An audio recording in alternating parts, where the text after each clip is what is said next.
You really didn't get it, did you?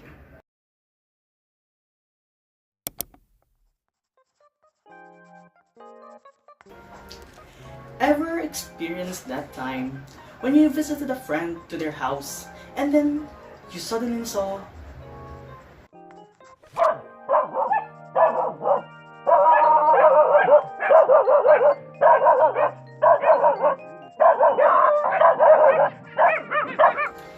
Yep, that is one of the common sounds you'll hear when you are new to a place and there's a dog present in the area. It might be your friend's dog or another's dog nearby, but the reaction will be pretty much the same.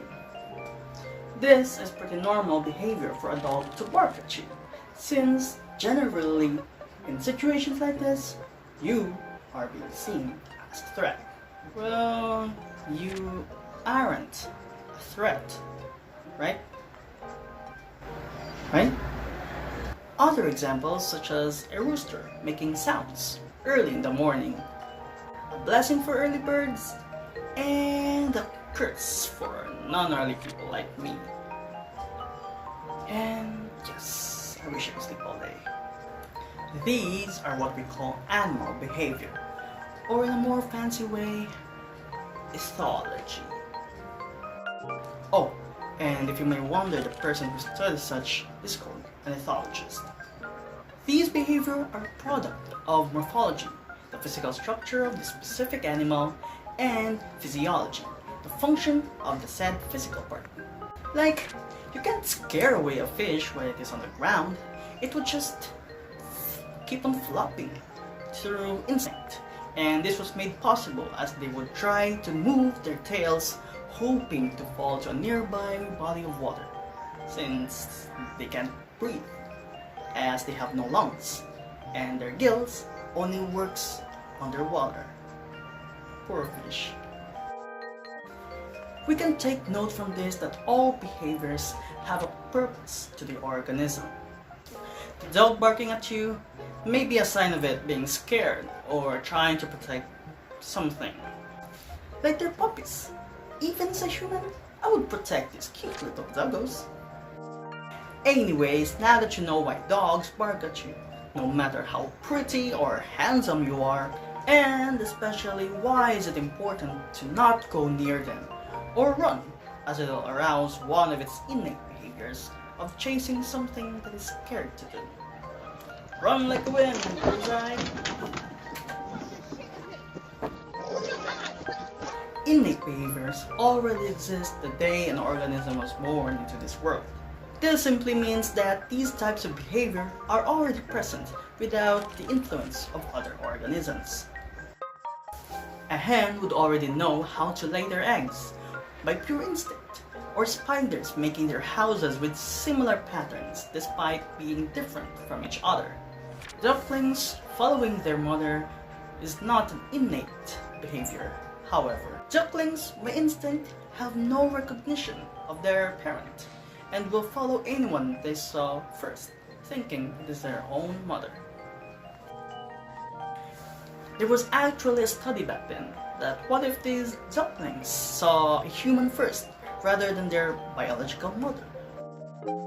It was that proof that these little cute things started to ignore their mother and followed the human. And I was coming by this way, and this squad of ducklings came out of nowhere, right? I didn't want to hurt them, so I just stopped over and tried to push them somewhere else. And now they're imprinted on me. And now, see, watch this, watch this, watch this, watch this. They just follow me. Like, they think I'm their mom. This is called imprinting. Don't let it mix up with innate behavior. In humans, innate behavior is like a baby already knowing how to grasp things by their hand. How about when babies started to talk or walk? Well, this is not an innate behavior. In fact, it is taught to them by people around them to be able to do these things. This would not be possible if a baby was alone in the woods, putting predators and other dangers aside. Ever heard of Tarzan, raised by monkeys? See my point then? Anyways, these are what we call learned behavior. And we are going to talk about it right after our sponsor. Just kidding. This video isn't sponsored. I kinda wish it does. Learned behavior is acquired by organisms as someone else teaches them. Like how a bird would teach their young ones to fly. A lion teaches its cub how to hunt prey. Or a dog that knows where to poo or pee because their human told them to.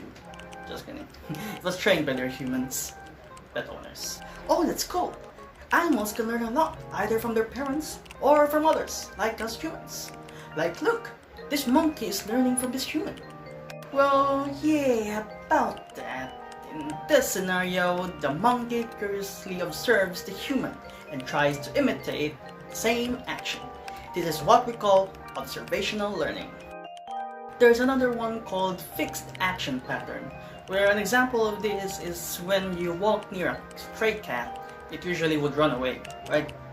But over time, as you kept walking past the cat repeatedly over and over again, eventually it will no longer see you as a threat.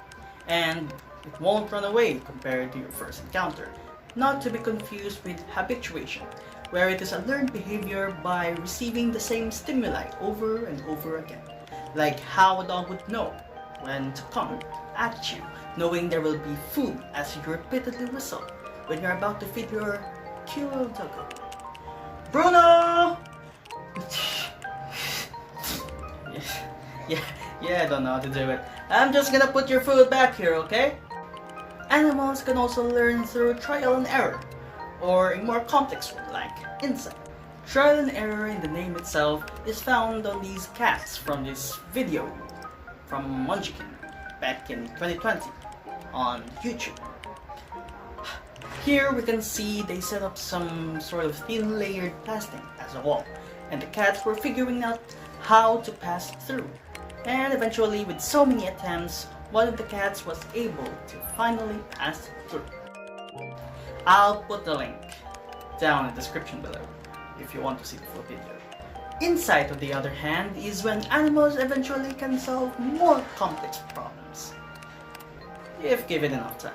These are actually more common in smarter animals like dolphins, chimpanzees, elephants, or squirrels. Speaking of squirrels, there's this video from Mark Rober on YouTube about these adorable rodents.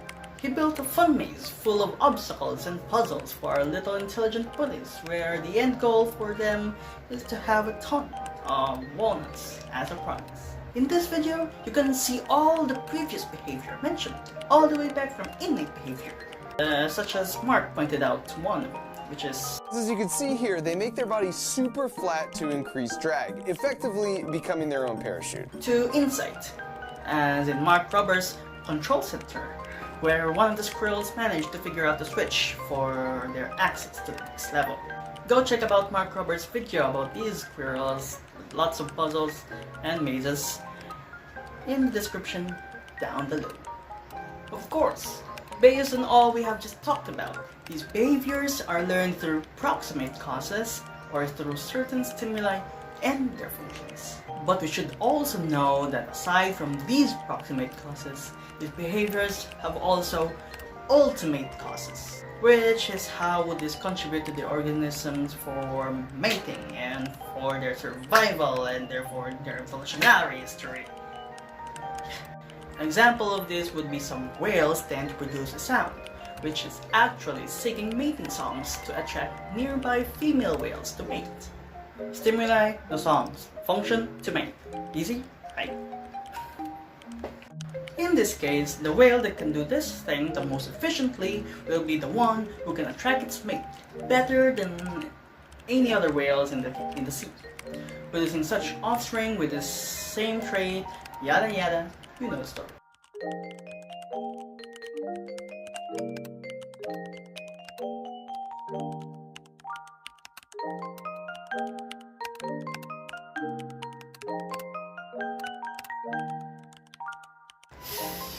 Yikes! Yeah, that's a praying mantis killing its very own mate after mating. Now you may be wondering, why would it be killing its mate after mating? It makes no sense. Why? Well, it does make sense. for your being. As we mentioned earlier, all of these behaviors serve a purpose. These go back to the two important types of functions for these behaviors: eating and mating. Yep, that's it. I mean, there's more, but these are usually the most important. Take this spider as an example. It feeds on insects like mosquitoes and flies in our house, but it doesn't just go around chasing flying insects in our house. They will just simply wait in their webs until one of the flies would fly directly into their plates. As for the praying mantis, the female consumes their partner after mating with them. Cruel fate as it may seem, these would only occur when the female has a lack of nutrients for herself due to scarcity of food, and sometimes the male partner would even fight back. Thus, this is unlikely, yet still can happen. Going out from the insect and arachnid section, an alligator snapping turtle is one of the examples that have their food sources exploited. By them, of course, while excreting the least amount of effort. They would just be still in the water and opens their mouth as they simply wait for food. Of course, they have their pinkish tongue sticking out, wiggling as a lure. These fishes will never know what's coming. And that's pretty much it for the behaviors of our animal friends. You should have learned something by now. Right? Of course you do. Anyways, thanks for watching. But if you're really serious, then I don't know what to do with you. Aside from pressing that replay button.